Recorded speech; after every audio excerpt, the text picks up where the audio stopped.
अस्सलाम वालेकुम स्टूडेंट्स, सराके बहर। उम्मीद करता हूँ कि आप तमाम लोग खैरियत से होंगे। तो हमारी आज की एक्सरसाइज है क्लास 10 की मैथ में 2.4। लास्ट टाइम हमने क्वेश्चन नंबर 2 तक कंप्लीट कर लिया था। आज जो है वो हम क्वेश्चन नंबर 3 से स्टार्ट करेंगे। ठीक हो गया। तो क्वेश्चन नंबर 3 जो है 2.4 का क्या है? If alpha beta are the roots of the equation l x square plus m x plus n, यानी कि क्वाड्रेटिक इक्वेशन दी हुई है। इसमें से आपने ए बी और सी की कीमतें निकाल लेनी है पिछली क्वेश्चंस की तरह। ठीक है, पिछले क्वेश्चंस की तरह। अब सबसे पहले हमारे पास जो कंडीशन है ना, वो है ए का क्यूब बी का स्क्वायर प्लस ए का स्क्वायर बी का क्यूब। ये हमें ड्राइव करना है, ठीक है, मालूम करना है। तो इसमें हम क्या करते हैं, इसके अंदर हम देखते हैं कि हम क्या चीज़ कॉमन ले सकते हैं।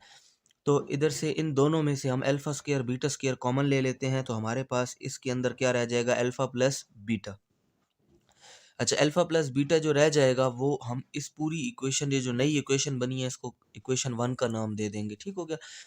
उसके बाद वही पुराना तरीका है कि सम ऑफ रूट्स निकालना है alpha plus beta. Alpha plus beta यानी कि सम ऑफ रूट का फार्मूला होता है माइनस बी ओवर ए। वैल्यू आपको मिल गई है, देखें बी की वैल्यू एम है तो आप माइनस एम लगाएं फार्मूले की निस्बत से, और ए की वैल्यू एल है तो आप एल लगाएं। ठीक है, तो माइनस बी ओवर ए हो जाएगा माइनस एम ओवर एल। ठीक है, कोई नए स्टूडेंट्स हों तो उनके लिए मैं फिर से लिख देता हूँ कि ए की वैल्यू ये है एल, बी की वैल्यू है एम और सी की वैल्यू है एन। अच्छा, इसके बाद हमारे पास प्रोडक्ट ऑफ रूट्स की बात की जाए तो उसका फार्मूला होता है सी ओवर ए। तो सी ओवर ए देखिए, सी की वैल्यू एन है और ए की वैल्यू एल है, तो एन ओवर एल हो जाएगा। तो ये हमारे पास सम भी आ गया और प्रोडक्ट भी आ गया। अब हम नेक्स्ट क्या करते हैं कि इन्हीं वैल्यूज़ को पुट करते हैं किस में? इक्वेशन नंबर 1 में। क्यों? क्योंकि अभी हमारे पास सम भी है और प्रोडक्ट भी है, तो हम इधर लगा सकते हैं। ठीक है, इक्वेशन नंबर 1 में लगा सकते हैं। तो इक्वेशन नंबर 1 हमें जो कंडीशन दी हुई थी उसी के बराबर आ गई है। Equation 1 a square alpha square beta square यानी कि प्रोडक्ट का स्क्वायर। ठीक है, प्रोडक्ट की क्या वैल्यू आई थी? N over l. तो एन ओवर एल का आप क्या ले लो? होल का स्क्वायर। ठीक है, क्योंकि a square alpha square beta square है ना, तो आप अल्फा बीटा की वैल्यू लगाकर होल का स्क्वायर ले लोगे। इसी तरह अल्फा प्लस बीटा, ठीक है, उसकी जगह माइनस एम ओवर एल लगा दिया। ये यहाँ पर वैल्यू पुट हो गई। वैल्यू पुट करने के बाद आपने इसको सॉल्व करना है। ये हो जाएगा एन का स्क्वायर, ये हो जाएगा एल का स्क्वायर, और ये साथ में माइनस एम ओवर एल। अब ये ऊपर वाले दोनों आपस में मल्टीप्लाई हो जाएंगे, तो ये हो जाएगा माइनस एम और एन का स्क्वायर, और नीचे एल स्क्वायर और एल एल का क्यूब। तो यही जो है ना, ये आपके पास क्या है? आंसर है। ठीक हो गया। बहुत सिंपल सा क्वेश्चन है ये। आपको एक बार फिर बता देता हूँ कि ये वाली इक्वेशन हमने ड्राइव करनी है और ये क्वाड्रेटिक इक्वेशन दी हुई है।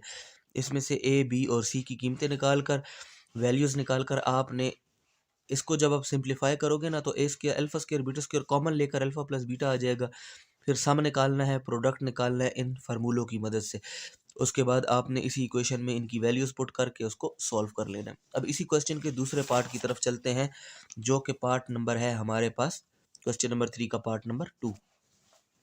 अच्छा, क्वेश्चन नंबर 3 का पार्ट नंबर 2, उसके अंदर हमें जो ड्राइव करना है वो है 1 over alpha square plus 1 over beta square. तो हम सबसे पहले क्या करते हैं कि नीचे वालों को कॉमन ले लेते हैं। Alpha square beta square common ले लिया तो ज़ाहिर बात है वो क्रॉस मल्टीप्लाई भी हो जाएंगे। तो बीटा स्क्वायर 1 से मल्टीप्लाई होकर बीटा स्क्वायर हो जाएगा, प्लस का प्लस, और अल्फा स्क्वायर 1 से मल्टीप्लाई होकर अल्फा स्क्वायर। तो अब क्या हो जाएगा? Beta square plus alpha square divide by alpha square beta square. इसको हम इक्वेशन नंबर 1 का नाम दे देंगे। अच्छा, उसके बाद आप अगली एक चीज़ देख लो कि हमारे पास क्वेश्चन नंबर, इसी के क्वेश्चन नंबर 1 में, पार्ट नंबर 1 में अल्फ़ा प्लस बीटा आया था माइनस एम ओवर एल और अल्फ़ा बीटा आया था एन ओवर एल। अगर वो आप क्वेश्चन देखना चाहोगे, वो इसी क्वेश्चन का, इसी वीडियो का पार्ट है। ठीक है, आप पीछे करके पिछले पार्ट में देख सकते हो कि हमने अल्फ़ा प्लस बीटा कैसे निकाला और अल्फ़ा बीटा कैसे निकाला। तो सिंपली फिर आगे क्या हो जाएगा कि हम ले लेंगे अल्फ़ा प्लस बीटा होल का स्क्वायर, क्योंकि हमने ऐसा ऐसा अपने क्वेश्चन की तरफ जाना है, फाइंड तो ये करना है ना, तो इसलिए हम क्या करेंगे? अल्फ़ा प्लस बीटा का स्क्वायर ले लेंगे। स्क्वायर लेने के बाद हम क्या करेंगे कि फार्मूला आपको पता होगा स्क्वायर का, a square plus b square plus 2ab।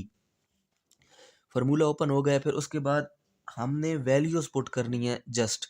अच्छा, वैल्यूज़ किस तरह पुट करोगे? देखो, आप अल्फ़ा प्लस बीटा की वैल्यू दी हुई है ना, ये माइनस एम ओवर एल, तो इसका क्या ले लोगे आप? होल का स्क्वायर ले लोगे, equal to alpha square plus beta square की वैल्यू नहीं है तो वो इसी तरह आप लिखोगे, प्लस 2 और अल्फ़ा बीटा की वैल्यू भी दी हुई है n ओवर l, तो वो लगा लोगे। अच्छा, उसके बाद आपने क्या करना है कि ये आपको पता है माइनस का स्क्वायर जब आता है तो माइनस ख़त्म हो जाता है, तो ये हो जाएगा m स्क्वायर और l स्क्वायर और अल्फ़ा स्क्वायर बीटा स्क्वायर और फिर ये आपस में मल्टीप्लाई होकर हो जाएगा 2n ओवर l। ये सिंप्लीफाई हो गए। अच्छा, उसके बाद जो अगला स्टेप है ना, अगले स्टेप के अंदर आपने जो है वो जस्ट क्या करना है, इसकी अरेंजमेंट करनी है। अरेंजमेंट का मतलब क्या कि अल्फ़ा स्क्वायर बीटा स्क्वायर इधर ही रह जाएगा और ये जो 2n और l है ना, ये यहाँ से शिफ्ट करके इस साइड पे चला जाएगा इक्वल के, और ज़ाहिर बात है जब इक्वल के उधर जाएगा, इधर प्लस का इधर आके क्या हो जाएगा, माइनस का हो जाएगा। तो alpha square plus beta square इधर ही रह जाएंगे और m square over l square तो पहले का यहाँ मौजूद है। फिर ये -2n ओवर l आया था, तो ये इसके साथ आप एडजस्ट कर लेते हो। नीचे एल स्क्वायर और एल है ना, तो जो बड़ा होता है वो नीचे कॉमन लिया जाता है, तो एल स्क्वायर नीचे कॉमन लेंगे और ऊपर वही एम स्क्वायर -2nl आ जाएगा। अच्छा, अब मज़े की बात ये कि जब हमने नीचे एल स्क्वायर कॉमन लिया ना, तो कॉमन लेने से अक्सर बच्चे यहाँ पर क्या गलती कर लेते हैं कि वो नीचे कॉमन ले लेते हैं लेकिन ऊपर इनके साथ इसको सॉल्व नहीं करते। वो भी मैं आपको आज तरीका बता देता हूँ। देखो, जब भी आप नीचे वाली चीज़ को कॉमन ले लोगे ना, ठीक है, एलसीएम में, तो आपने क्या करना है कि फिर उसको इसके साथ डिवाइड करवाना है। ये जो नीचे वाली वैल्यूज़ है ना, इनके साथ इस कॉमन को डिवाइड करवाना है। अगर तो वो फुल कट गया तो ऊपर वाली चीज़ उसी तरह आ जाएगी, और अगर वो फुल ना कटा और वो कुछ बच गया तो वो ऊपर वाले के साथ मल्टीप्लाई हो जाएगा। तो अब क्या हुआ, देखो, एल स्क्वायर के साथ डिवाइड हुआ, ख़त्म हो गया, कट गया, तो क्या 1 रह गया, 1 एम स्क्वायर से मल्टीप्लाई होकर एम स्क्वायर आ गया। जबकि ये एल स्क्वायर एल के साथ डिवाइड हुआ तो एक एल कट जाएगा क्योंकि ये एक एल है, तो एक एल इधर रह जाएगा, वो 2n के साथ मल्टीप्लाई होकर 2nl आ जाएगा और नीचे वाली चीज़ तो उसी तरह लिखते हैं आप। ये स्टेप आपको समझ आ गया होगा। अब अगले स्टेप की तरफ चलते हैं। Put values of alpha square plus beta square and alpha beta in equation 1। अब मैं आपको दोबारा से एक बार इक्वेशन 1 दिखा दूं। ये रही इक्वेशन 1।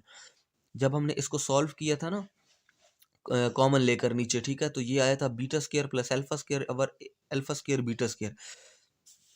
वो कहते हैं कि अभी इसमें आपने वैल्यूज को पुट करना है। तो देख लें आप, 1 over alpha square plus 1 over beta square, ये क्वेश्चन था। इससे हमने बनाया था alpha square plus beta square और अल्फा बीटा होल का स्क्वायर, यानी कि यही चीज़ है, लेकिन इसको अरेंज कर दिया, अल्फा स्क्वायर पहले लिख दिया, बीटा स्क्वायर बाद में लिख दिया, ऐसे कोई इशू नहीं होता। और दूसरा, अल्फा बीटा का होल स्क्वायर ले लिया, और वो आप ले सकते हो। अच्छा, उसके बाद देखो हमारे पास नेक्स्ट क्या हुआ, वैल्यूज पुट करनी है सिर्फ। देखो, तो हमारे पास alpha square plus beta square की वैल्यू क्या आई हुई है, m square -2nl over l का स्क्वायर, और नीचे अल्फा बीटा की वैल्यू क्या आई हुई है, n ओवर एल होल का स्क्वायर। और ये अल्फा बीटा की तो वैल्यू कब की निकली हुई थी, अल्फा बीटा ये, ठीक है, जब आप प्रोडक्ट निकालते हो तो n ओवर एल लगाकर आपने इसका क्या ले लेना है, होल का स्क्वायर ले लेना है। अब क्या होगा, जब आप इसका स्क्वायर लोगे तो ये हो जाएगा n का स्क्वायर और ये हो जाएगा l का स्क्वायर। ये जो एल का स्क्वायर होगा, ये देखें यहाँ पर मजीद एक स्टेप ऐड किया हुआ था और इसमें ये हुआ पड़ा है, एम का square -2nl divided by L का स्क्वायर। और अब ये जो चीज़ है ना डिनोमिनेटर में, एन ओवर एल का स्क्वायर, ये एन स्क्वायर और एल स्क्वायर हो गया, तो ये ऊपर जाकर एल स्क्वायर ऊपर मल्टीप्लाई हो जाएगा और एन स्क्वायर नीचे डिवाइड हो जाएगा। अब ये एल स्क्वायर इस एल स्क्वायर के साथ कट जाएगा, तो आपके पास क्या चीज़ रह जाएगी, एम का square -2nl divided by n का स्क्वायर, यानी ऊपर वाली ये चीज़ रह गई है और नीचे में एन स्क्वायर रह गया। अब इसको अगर आप अरेंज करके लिख सकते हो तो डिवीजन, ये भी आंसर ठीक है, ये भी आंसर बिल्कुल ठीक है, लेकिन अगर आप इसको बाहर निकालना चाहते हो तो एन का स्क्वायर 1 ओवर एन स्क्वायर हो जाएगा और ये चीज़ ब्रैकेट में आ जाएगी एम स्क्वायर -2nl, तो ये इसका आंसर है। इस तरह हमारे पास क्वेश्चन नंबर 3 जो है वो भी कंप्लीट हो गया है। इसके 2 पार्ट थे और दोनों करवा दिए मैंने आपको एक ही लेक्चर के अंदर। Exercise 2.4 question class 10। अब ये एक्सरसाइज भी यहाँ पर हमारे पास कंप्लीट हो गई है। तो इंशाल्लाह नेक्स्ट एक्सरसाइज में मैं आपको नेक्स्ट लेक्चर में एक्सरसाइज 2.5 हम स्टार्ट करेंगे। और स्टूडेंट से ये रिक्वेस्ट है कि वो चैनल को सब्सक्राइब करें ताकि हर आने वाली वीडियो उन तक बआसानी